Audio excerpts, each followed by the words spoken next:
Two secret files on Nigeria's failure. On Monday, 30 July 2007, the British Broadcasting Corporation (BBC) ran a documentary titled The Gift of Democracy. The 27.5-minute documentary tells how Nigeria was rigged at the very beginning. It explains how the British shut out a section of Nigeria and willfully handed Nigeria over to mediocrity.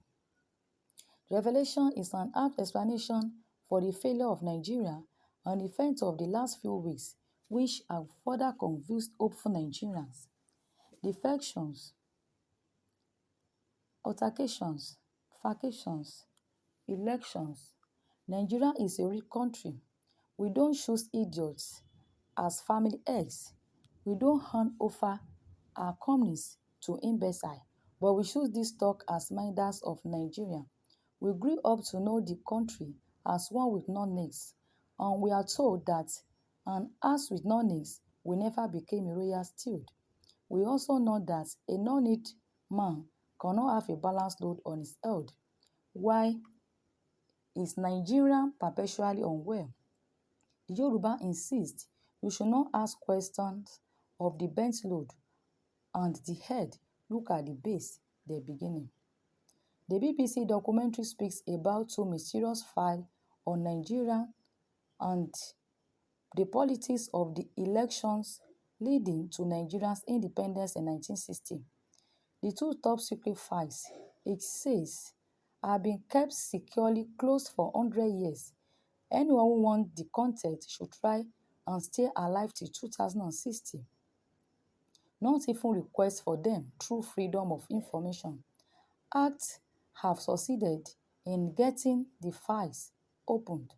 The documentary essentially was an investigation into what the BBC said were claims that the British colonial official helped rig Nigeria's pre-independence elections to ensure that the country was handed over to the North.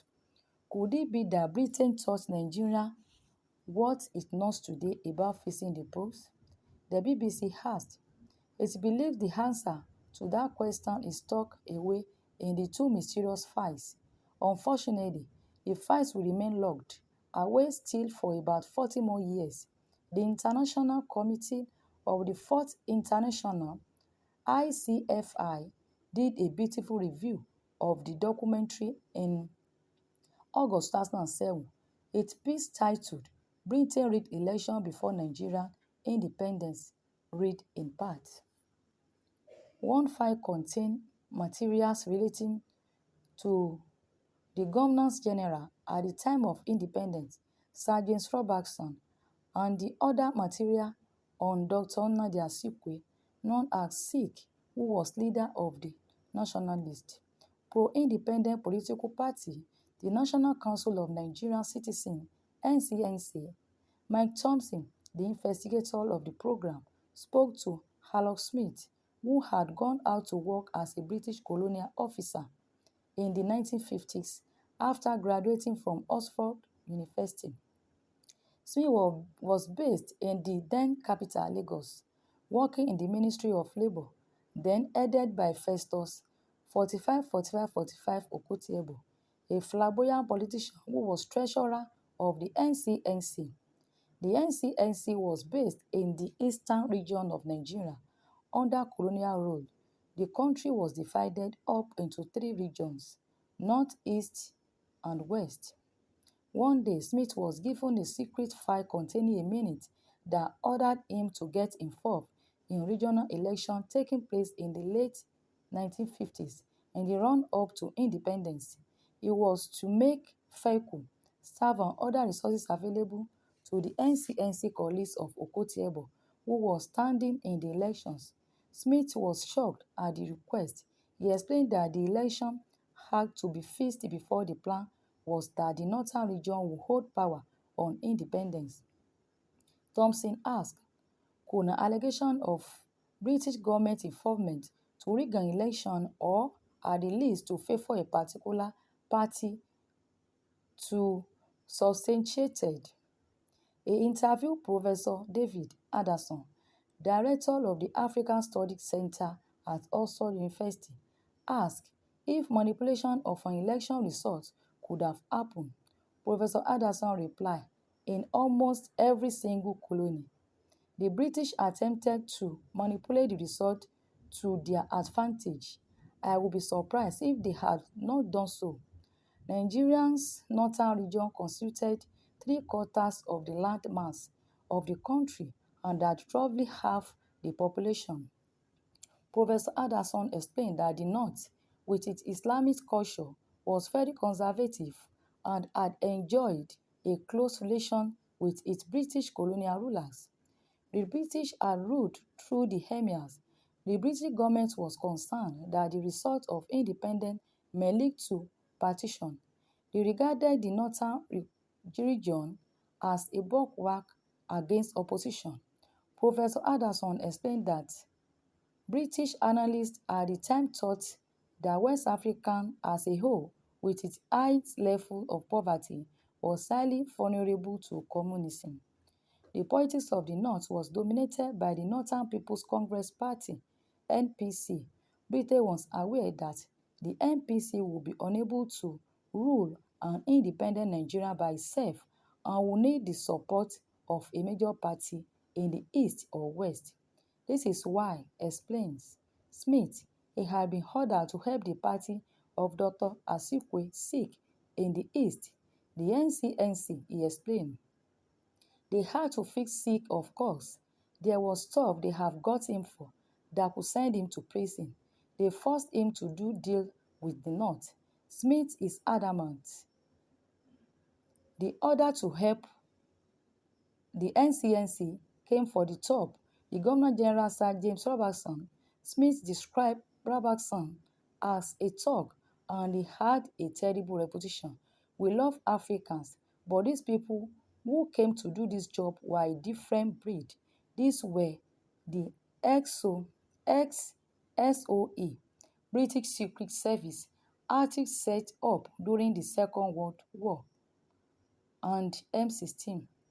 According to Smith, his colleagues reluctantly went along with the others to aid the election campaign. Smith refused and asked to see Robertson. He described his meeting with Robertson. Robertson said, I want you to know that everything you have alleged about the election is correct. You know too much, and I want you to know how much trouble you are in the colonial service.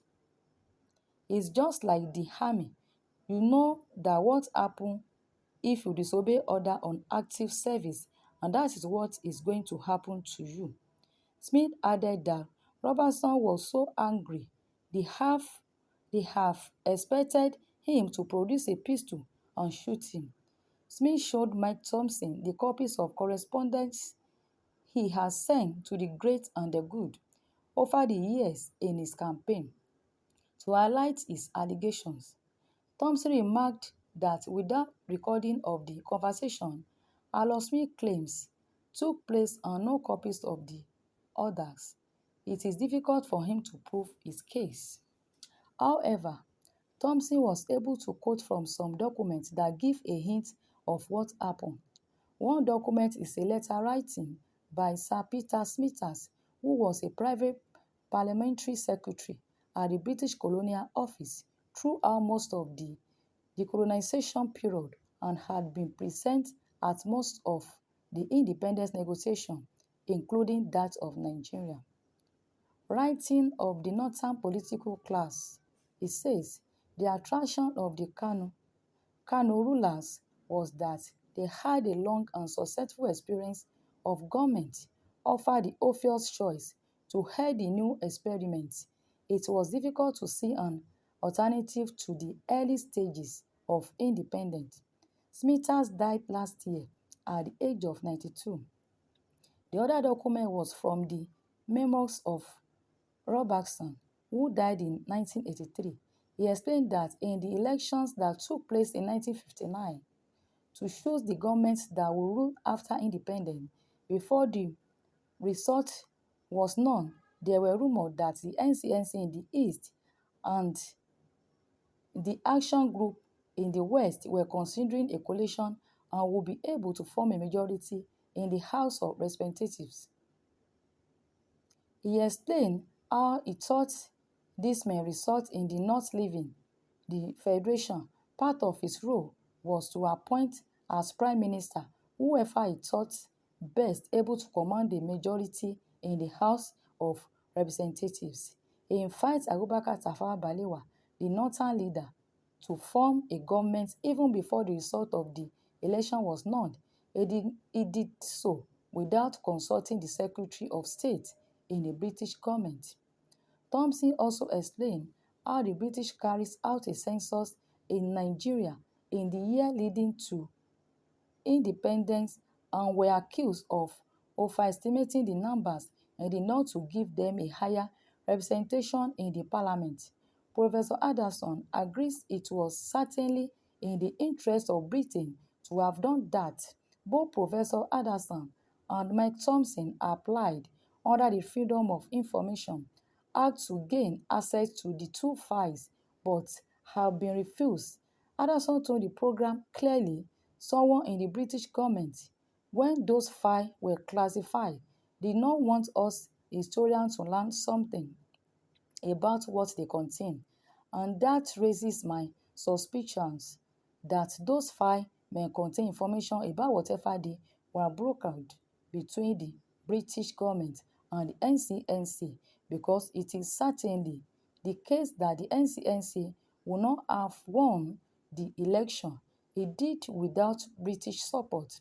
Not nor could it have formed a coalition with the NPC as independents without British support. So I would love to see what in those two files about Sir James Robertson and Dr. Asikwe. That is the preview. The revelation shows the foundation of Nigeria, crudeness and base considerations gave it its beginning, and crude wood can never give peace a chance. Nigeria was not designed to excel. Those who created it molded it to serve as a purpose. Only they know that purpose, and they have been the unseen driver of the vehicle. Nigeria presents a peculiar country that works only for those who excel in their ordinariness. That should tell you why those who rule here are the certificated tourists equipped with the means to buy power. And every election cycle we see, the unusual interest from principals are agents. They collude and conspire to limit the choices available. The choices are always limited to the ones the principalities are comfortable with. So where are we going?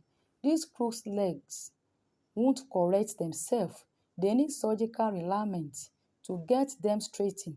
Crooks can't do that for us. Nigeria need balancing and restructuring of all that house it.